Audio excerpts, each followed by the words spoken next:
Hello guys. आज मैं आपके सामने लाया हूँ कुछ इम्पोर्टेंट जो हर एग्ज़ाम में आ सकते हैं और इम्पोर्टेंट एमसीक्यूज़। तो चलिए स्टार्ट करते हैं हम नए एमसीक्यूज़।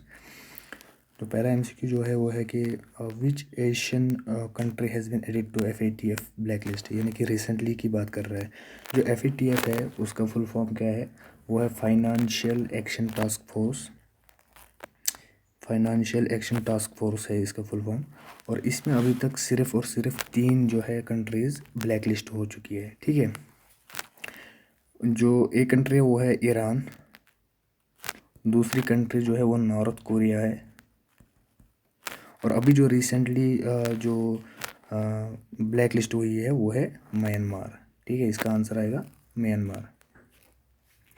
तो चलते हैं अपने दूसरे क्वेश्चन की ओर कि which organization implements the Bharat stage norms. तो देखो, एक होता है SPCB और दूसरा होता है CPCB। जो SPCB है वो स्टेट पोल्यूशन कंट्रोल बोर्ड, ये स्टेट के साथ ये डील करता है, और CPCB जो है वो सेंट्रल के साथ डील करता है। ठीक है, और जो SPCB है ना वो CPCB के अंडर ही काम करता है, और CPCB किसके अंडर काम करता है? वो करता है MOEF यानी कि ministry of environment, forest and climate change. ठीक है, तो इसका आंसर जो है वो है CPCB। CPCB के अंडर जो CPCB है वो ही 12 स्टेज नॉर्म्स रखता है। ठीक है, तो तीसरे क्वेश्चन की ओर चलते हैं। Which state won the first prize under the large stage category under Swachh Survekshan ग्रामीण। ये जो SSG है, स्वच्छ सर्वेक्षण ग्रामीण, ये किसके ये सफाई और सैनिटेशन के रिलेटेड है। ठीक है, तो इसमें जो फर्स्ट पोजीशन जो ली है, फर्स्ट प्राइज़ जो लिया है वो लिया है किसने?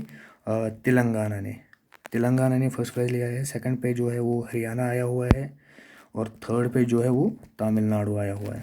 ठीक है, तो नेक्स्ट क्वेश्चन जो है वो है कि the malfunction of thyroid gland is due to the deficiency of. ठीक है, देखो, अगर आपको आयोडीन की डिफिशियंसी होती है ना, तो जो आपका जो थायराइड ग्लैंड है वो मल फंक्शन कर देता है। इसका आंसर है आयोडीन।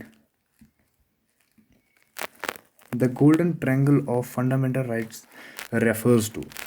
गोल्डन ट्रायंगल की अगर हम बात करें वो ये है कि आर्टिकल, हाँ, वो है कि right to equality,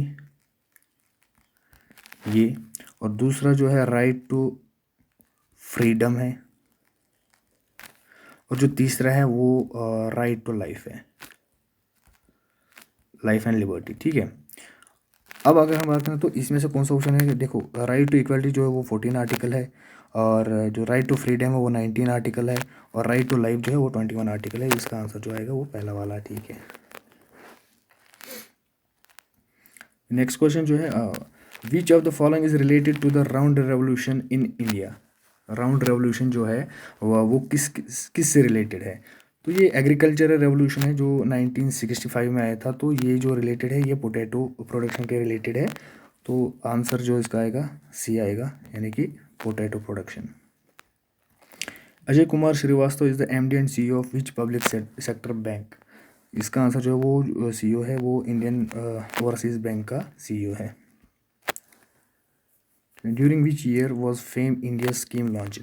fame India scheme जो है वो रिलेटेड है किससे कि जो इलेक्ट्रिकल व्हीकल है ना, इलेक्ट्रिकल व्हीकल उनके प्रोडक्शन के रिलेटेड है ये फेम इंडिया। तो इसके 2 फेजेस आए थे। फर्स्ट फेज जो है वो आया 1 अप्रैल, आई थिंक 1 अप्रैल 2015 में आया, और जो सेकंड फेज़ है इसका वो आया 1 अप्रैल 2019 में, 2019 या समथिंग, हाँ 2019 में आया। ठीक है, तो इसका आंसर जो है 2015 आंसर इसका है। In the battle of Wandiwash the English defeated. ठीक है, हाँ, जो बैटल ऑफ वंदीवास जो है वो हुआ था, किन के बीच हुआ था ये? इंग्लिश यानी कि ब्रिटिश और वर्सेस हुआ था फ्रेंच के। ब्रिटिश और फ्रेंच के बीच में हुआ था। इनमें इंग्लिश ने फ्रेंच को हराया था, डिफीट किया था। और ये जो बैटल है ये हुआ था 1760 में। कहाँ पे हुआ था? लोकेशन इंडिया में हुआ था, तमिलनाडु में। तो इसका फ्रेंच आंसर आएगा। Salim Ali lake is in, ये महाराष्ट्र में है, कौन से डिस्ट्रिक्ट में? औरंगाबाद डिस्ट्रिक्ट में है, किसके? महाराष्ट्र स्टेट में।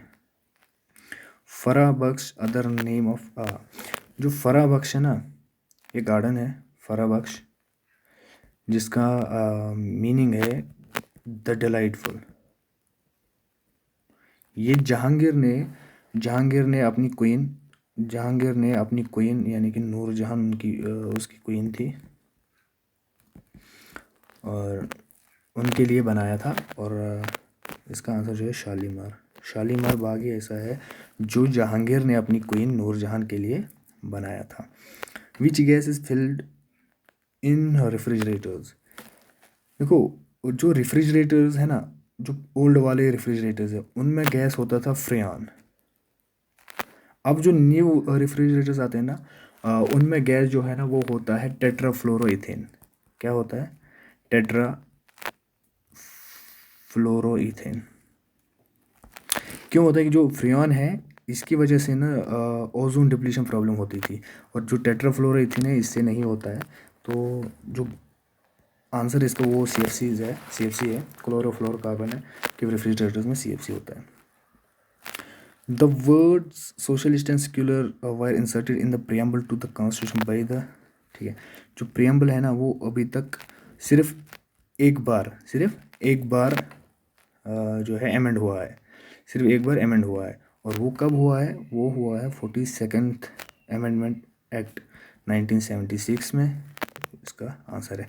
और इसमें क्या हुआ था कि 3 वर्ड ऐड किए थे। एक वर्ड जो है वो सोशलिस्ट है, दूसरा वर्ड जो है वो सेक्युलर, और तीसरा वर्ड जो है वो इंटीग्रिटी है।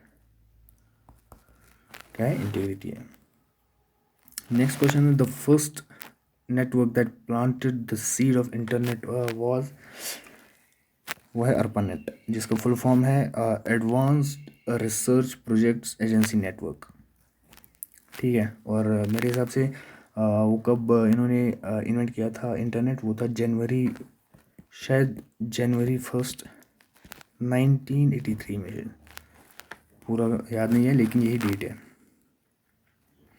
In which of following cases the supreme court regard preamble as a part of basic structure of doctrine?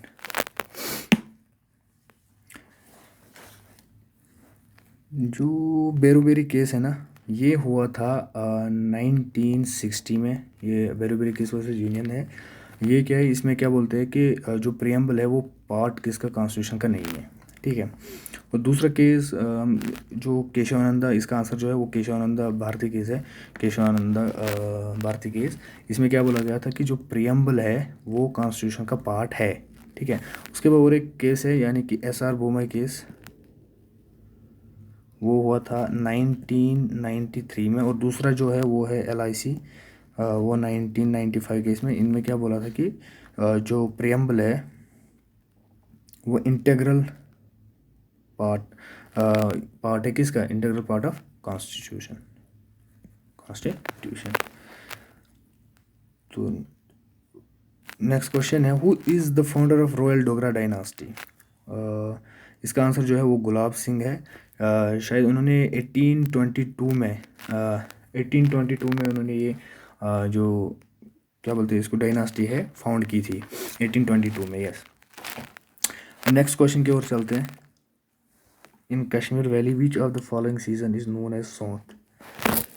ठीक है, देखो कश्मीर में हम कहें तो 6 सीजन्स होते हैं। एक होता है शिशिर, और दूसरा होता है सोंत, ग्रीष्म, वरात होता है, हर्द होता है, और वंद होता है। जो शिशिर है ना, ये आइस कोल्ड होता है, यानी कि बहुत ठंड जिसमें होती है वो होता है जैन टू मार्च। आप ले लो, जनवरी से मार्च तक होता है। ठीक है। और उसके बाद आता है सोंत, यानी कि स्प्रिंग सीज़न आता है। स्प्रिंग सीज़न आता है जो होता है 21 मार्च से आता है मिड मई तक आता है। फिर आता है ग्रीष्म, यानी कि समर सीज़न आता है। तो वो कब होता है? वो मई से होता है मई से लेके मिड जुलाई तक होता है। फिर आता है वरात यानी कि रेनी सीज़न होता है। वो कब आता है, वो उसका टाइमिंग जो है वो जुलाई से मिड सितंबर होता है, ठीक है। उसके बाद आता है ऑटम यानी कि हर्द जो होता है ऑटम, वो कब होता है, सितंबर से लेके नवंबर तक होता है। फिर आता है विंटर सीज़न बंद है यानी कि नवंबर से लेके जैन तक।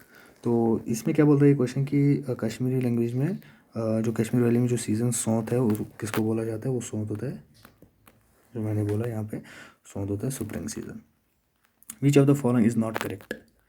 आइस कोल्ड यानी शिशिर, ठीक, जो मैंने बोला अभी। स्प्रिंग, स्प्रिंग का मतलब क्या होता है, सौंत, अभी मैंने बोला, तो इसका आंसर ये है, यही गलत है इसमें। ऑटम को हर्द बोलते हैं, विंटर को मंद बोलते हैं। According to Kashmiri calendar season in Kashmir are divided into how many season. अभी बताया मैंने जो 6 सीजन्स होते हैं, क्या क्या होता है, शिशिर, सौंत, ग्रीष्म, वरात, हर्द, वंद होता है, ठीक है। नेक्स्ट, तो बस इतना ही था। बस आप जो क्वेश्चंस है अपने दोस्तों और अपने खास को भेजते रहे, सब्सक्राइब करो, और ताकि मैं आगे आपके लिए नए नए क्वेश्चन लाता रहूँगा जो हर मतलब एग्ज़ाम के पॉइंट ऑफ व्यू से इम्पोर्टेंट रहेंगे। मैं कोशिश करूँगा वो मैं आपके लिए